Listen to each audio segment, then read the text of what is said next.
I trusted my best friend. She used that to turn everyone against me and almost ruin my wedding. But I exposed her at the perfect moment and everyone saw who she really was. My name is Emily. I'm 29F. And for most of my life I thought I had the kind of best friend everyone dreams of. Her name was Claire. We met in high school, bonded over hating the same math teacher, and from then on we were inseparable. She was there for my first breakup, I was there when she failed college exams. We practically grew up as sisters, and I never once thought she'd betray me. But what I didn't realize was that Claire was never truly happy for me. She only liked me when I was struggling. Whenever something good happened in my life, whether it was a new job, a promotion, or even something small like losing weight, she would smile on the surface, but deep down she seemed irritated. I brushed it off as jealousy everyone feels now and then. When I met Daniel, my fiancé, things escalated. Claire smiled and acted supportive, but I noticed the cracks. She would make little comments like, "Don't rush into marriage, Emily. You never know who people really are." Or she'd casually bring up stories about men cheating, then glance at me. I thought she was just being protective. I was wrong. Claire started convincing me to open up to her even more. She framed it as, "I just want to be there for you as a best friend. Tell me everything so I can help you if problems come up." And like an idiot, I did. I confessed my insecurities, my fights with Daniel, even embarrassing personal things like how I sometimes worried I wasn't good enough for him. I gave her all the ammunition she would ever need, and she used it. One night, Daniel came to me pale and shaken. He said he'd heard things about me, things that made him question whether I was really committed to our relationship. Apparently, Claire had been feeding him concerns for weeks, twisting my private words. She told him I had doubts about marrying him, that I still thought about an ex, that I once admitted I wasn't sure if he was the right man for me. She even hinted that I might have cheated on him. All completely false. I was stunned. My own best friend had weaponized my trust to try and ruin my future. Daniel didn't call off the engagement right away, but the damage was already seeping into every conversation we had. It was subtle at first, the way he'd pause when I told him I loved him, the way his smile didn't quite reach his eyes anymore. He began asking questions he'd never asked before, like if I ever regretted saying yes to him, or if I thought we'd gotten engaged too fast. At first, I thought it was nerves. But no, it was Claire's poison working its way through him. I kept trying to reassure him, but my words were drowned out by the echo of Claire's lies. She had filled his head with every insecurity I had ever whispered to her in confidence. Daniel started repeating her exact phrases back to me, things I had only told Claire in moments of vulnerability, like how I once worried about whether marriage would change us, or how sometimes I struggled with self-doubt. Hearing those private confessions twisted into accusations was like being stabbed by my own honesty. The final blow came at our engagement party. Everyone we loved was there. Family, friends, co-workers, all celebrating what was supposed to be the happiest chapter of my life. Claire arrived in a stunning red dress, acting like she was my maid of honor already, hugging me too tightly while whispering, "I'll always be here for you, no matter what happens." At the time, I thought it was a weird thing to say. Later, I realized it was foreshadowing the knife she was about to twist. While I was busy greeting relatives, Claire cornered Daniel near the bar. I didn't see it happen, but a mutual friend later told me she leaned in close, speaking in hushed tones, as if she were revealing something painful for his own good. She told him she had proof of my infidelity. She claimed I had confessed to her that I kissed a coworker during a business trip. A complete fabrication, but she delivered it with such conviction that Daniel believed her, or at least he couldn't ignore it. That night, after the guests left and I was still buzzing from champagne and exhaustion, Daniel confronted me. His face was pale, his hands trembling. He demanded to know who I had kissed, when it had happened, and why I had lied to him. My entire world collapsed in that moment. No matter what I said, he kept repeating Claire's words, as if they carried more weight than anything I could possibly say. I begged him to believe me. I swore I had never cheated, never even considered it. But the doubt had already rooted itself in his mind. Claire's betrayal wasn't just about lies. It was about planting seeds that would keep growing until they strangled everything we had built. Within a week, Daniel returned the ring. He said he couldn't go through with the wedding, not knowing what was true anymore. The shame of canceling an engagement was crushing. Family members whispered, co-workers speculated, and I could practically hear Claire's smug silence whenever people asked what had happened. I spent nights crying into my pillow, replaying every detail in my mind, wondering how my best friend had become the architect of my ruin. But as the tears dried, something else took their place. Anger. Because here's the thing about betrayal. Once the shock wears off, it stops feeling like grief and starts feeling like fuel. Claire thought she had destroyed me, left me humiliated and alone. But she underestimated me. If she wanted to play with fire, then I was going to make sure she burned. Losing my engagement felt like losing a limb. But grief is a poor long-term strategy, so I gave myself 48 hours to cry, and then I turned the whole thing into a project. I made a list, who heard what when they heard it and who told them. Rumors are like power lines. If you map the poles, you find the source. Every path kept tracing back to the same substation. Claire, a coworker of Daniel's, kind in that careful way people are around broken things, forwarded a screenshot. Claire had messaged him weeks earlier, concerned for Daniel, attaching a cropped photo of me laughing with a colleague in a hotel lobby. The caption implied a late-night rendezvous. The uncropped original, which my colleague sent without hesitation, showed 10 people in the frame and a conference banner in the background at 4 p.m. The metadata matched the agenda. Claire had trimmed context until a moment looked like a confession. Another friend sent me a link to a private Facebook group where Claire played the saint.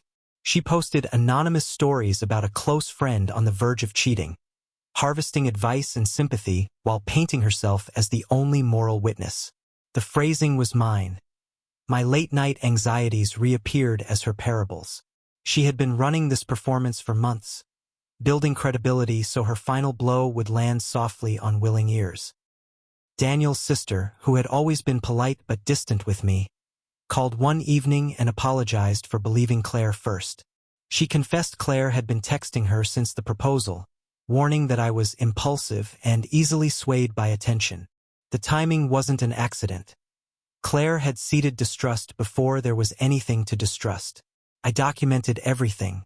Screenshots with timestamps, the full photographs and their metadata, a calendar showing where I actually was when Claire said otherwise. I built a quiet, boring truth, the kind that holds up when someone tries to shake it. I also spoke to a lawyer, not for a fight I craved, but for lines I refused to cross. Defamation doesn't disappear just because you're hurt, and older relatives read everything you post as if it's engraved in granite. Then came the final piece. A former classmate sent me a trailer for Claire's new wellness brand, a podcast about protecting your relationship from hidden saboteurs. Her launch party invite landed in my inbox the same morning. Tasteful gold script, soft lighting, a promise of hard truths. I didn't need a stage to clear my name, but she had rented one and invited our entire circle to watch. So I made a second list. Who needed to see the truth first, who would panic and forward it, and what should publish automatically if I was interrupted. I scheduled a clean, factual thread with receipts. I set it to go live 5 minutes into Claire's speech. I printed a handful of timelines for the people most likely to weaponize. I didn't know. And then I ironed a dress, charged my phone, and practiced breathing until my hands stopped shaking. Because if Claire wanted a performance, I would give her the only kind that survives the morning after documentation. Claire's launch looked like a small wedding reception. White flowers, soft piano, tea lights lined up like runway lights guiding her to applause. She wore sincerity the way some people wear diamonds. Conspicuous, heavy, meant to signal virtue. Guests hugged her, praising her for speaking up. I took a seat near the back and watched how easily people prefer a tidy lie over an untidy truth. She began with a polished story about losing a friend to secrecy and learning to set boundaries. When the room leaned in, my scheduled thread published. Phones buzzed like locusts, heads bowed. A few faces blanched, others hardened. The projector behind Claire cycled through her logo, but the glow reflected off screens where my receipts were opening one by one. The uncropped lobby photo, the conference agenda, the private group post next to my original message from years earlier, identical phrasing exposed. No accusations, no adjectives.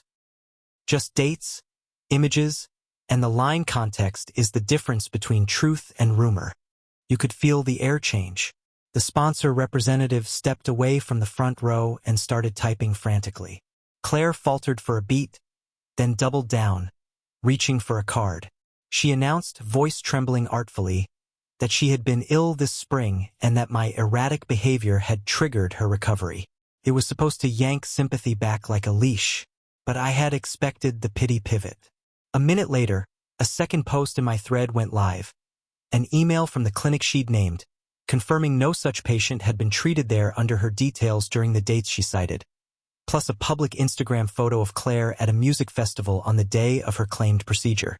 2 attendees in front of me turned slowly, looking at her as if meeting a stranger. I didn't speak. I didn't stand. I simply walked to the side table where programs were stacked and placed a small folder on top labeled Timeline and Corrections. Inside, 3 pages, calm as a ledger. People who wanted the truth picked one up. People who preferred the myth stared at the floor.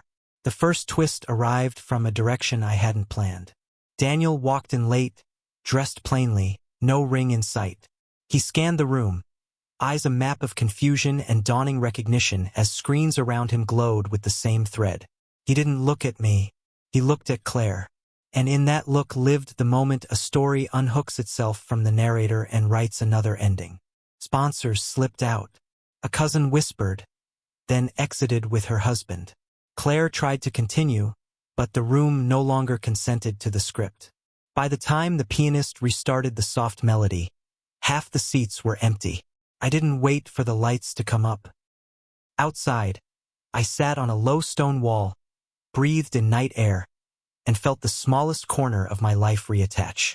The humiliation I had feared landed where it belonged. Not on the person who told the truth, but on the one who sold the lie. This wasn't victory. It was only the first flame catching dry grass. The next parts would be messier.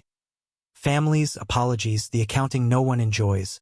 But for the first time since my engagement shattered, the path forward was visible under my feet.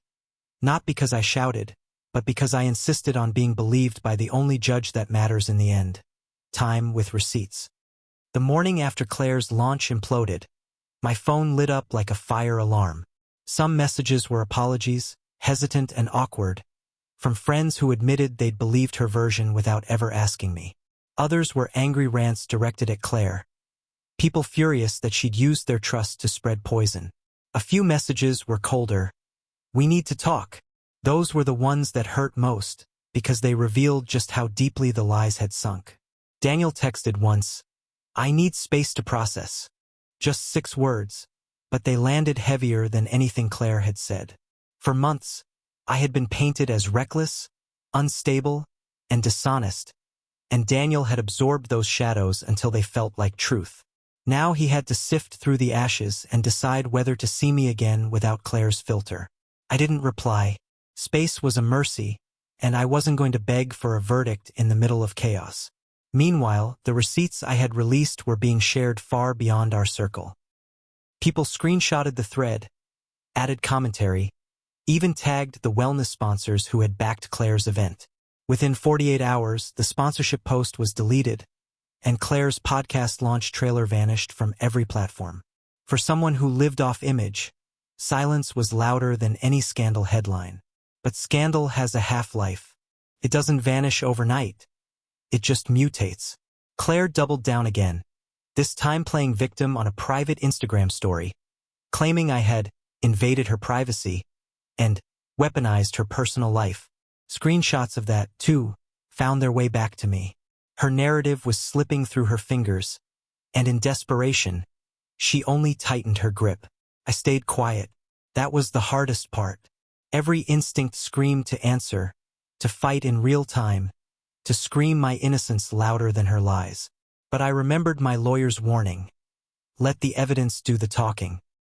So I kept building my documentation, kept collecting what people sent me, kept shaping the story brick by brick until it was undeniable.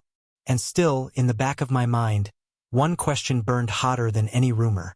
When Daniel finally decided what to believe, would there be anything left of us to save?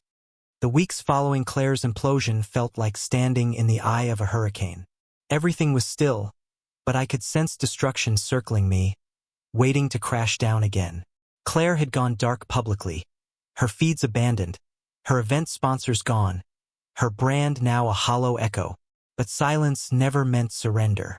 She was regrouping, licking her wounds, and I knew it was only a matter of time before she struck again. The real test wasn't Claire. It was Daniel. We hadn't spoken beyond his single text, and the space between us was filled with everything Claire had planted. Every dinner she'd hinted at my emotional instability. Every brunch where she'd casually suggested I was hiding things from him. Every poisonous word that had seeped into his subconscious. All of it was now standing trial inside his mind, and I couldn't defend myself unless he let me back in. Then, one Sunday evening, my phone buzzed. It was him. "We need to talk. In person." My stomach flipped. For hours, I replayed every possible version of that conversation. The reconciliation, the rejection, the awkward stalemate. When he finally arrived, there was a weight to his silence. He looked at me like someone trying to solve a puzzle with missing pieces. "I don't know what's real anymore," he admitted. His voice wasn't angry, but it was tired, the kind of exhaustion born from months of living in someone else's shadow. She told me things I didn't want to believe, but she said them with such certainty. "And then you vanished. You didn't fight it." He was right. I had chosen silence, chosen evidence over noise, but to him it had looked like surrender. That was Claire's genius. She knew when to weaponize words and when to weaponize absence. I opened my laptop. For the next 2 hours, I showed him everything. Screenshots, messages, the timeline of Claire's manipulations, the way her lies had twisted small truths into daggers. I didn't dramatize or beg. I let the receipts speak the same way I had online. By the end, his hands were trembling. "She wanted me to leave you," he whispered. "She said you'd self-destruct, that I needed to get out before you dragged me down." Hearing it aloud stung worse than anything. Claire hadn't just sabotaged my engagement. She had tried to script my downfall like some tragic play. But Daniel wasn't looking at her script anymore. He was looking at me. When he finally spoke, his voice was steadier. "I don't know how to fix the damage she caused, but I believe you. I believe us. And I'm sorry I doubted." It wasn't a fairy tale ending, not yet. Trust broken by lies doesn't snap back into place overnight. But in that moment, Claire lost the one thing she wanted most: control. And I realized that sometimes justice doesn't look like revenge served cold. Sometimes it looks like simply taking back your own story, piece by piece, until the person who tried to write it for you is left with nothing but silence. I thought Claire had disappeared. For nearly a month, she stayed quiet, her socials scrubbed, her phone disconnected. It was almost eerie, like the villain in a movie hiding off-screen, waiting for the exact moment to strike again. And then she did. One morning, my phone started buzzing uncontrollably. Dozens of messages, screenshots, and links flooded in. Claire had reappeared online, not under her own name, but through a faceless, anonymous confessions blog that was clearly her work. Every post was about me. Some were old secrets I had once confided in her, twisted into sensationalized scandals. Others were flat-out lies. Claims I had cheated on Daniel, fabricated my career achievements, even stolen from friends. It was vicious, and it was designed with surgical precision. She wanted to kill not just my relationship but my reputation entirely. She wanted me isolated, radioactive. But here's what Claire hadn't accounted for. The internet remembers. People still had screenshots from her last implosion. Former friends of hers, people she had also burned, reached out to me privately. They started feeding me proof. Receipts of her manipulations, money she had swindled from others, even old emails where she bragged about destroying people's lives for sport. So I gathered everything. Every post she had written about me. Every old victim she had left in her wake. And instead of defending myself directly, I flipped the script. I submitted it all to one of the very online forums she used to stalk. Within hours, her anonymous smear campaign was ripped apart, with users dissecting every inconsistency, every recycled lie. And when someone traced the IP address of the blog back to her apartment, the mask was ripped off completely. Claire had wanted a grand re-entry, one last devastating blow. Instead, she was exposed to thousands as a bitter fraud who built her identity on tearing others down. But the final twist wasn't just her humiliation. It was Daniel's reaction. He read everything.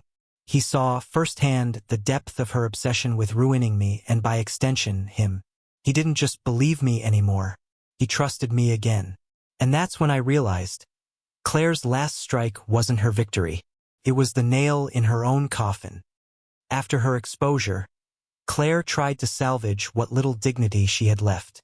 She posted a long-winded apology, full of vague justifications, claiming she had been misunderstood, that her actions were taken out of context. But by then, no one was buying it. Even her most loyal followers abandoned her, disgusted at the sheer level of malice she had displayed. For me, though, closure didn't come from her downfall. It came from regaining control of my own life. I sat down with Daniel, and for the first time in months, we talked without Claire's shadow looming over us. He admitted how close he'd been to walking away, how convincingly she had poisoned him against me. Hearing it hurt, but it also healed because now it was finally over. We decided to move forward, not as if nothing happened, but stronger for having survived it. And when we quietly rescheduled our wedding, we made a pact. No big spectacle, no open invitations for people like Claire to weaponize against us. Just those who had truly been there, through thick and thin. The day came. It wasn't flashy, but it was perfect. And the best part? Claire wasn't even a thought anymore. While we exchanged vows, she was still scrambling online, trying desperately to claw back relevance. Her blog had been deleted, her sponsorships cut, her name now synonymous with betrayal. Justice didn't come as some explosive confrontation. It came in the quiet realization that she had destroyed herself trying to destroy me. Looking back now, I don't feel hatred toward Claire. I feel pity, because when you live your whole life feeding off the downfall of others, you eventually run out of people to burn, and all that's left is the fire you set for yourself. So yes, she ruined my engagement once. She poisoned friendships. She nearly broke me. But in the end, she gave me something she never intended. The absolute certainty of who I could trust, and the strength to walk through fire without letting it consume me. And as I walked down the aisle with Daniel, I couldn't help but think, Claire might have written the first act of the story, but I finished it.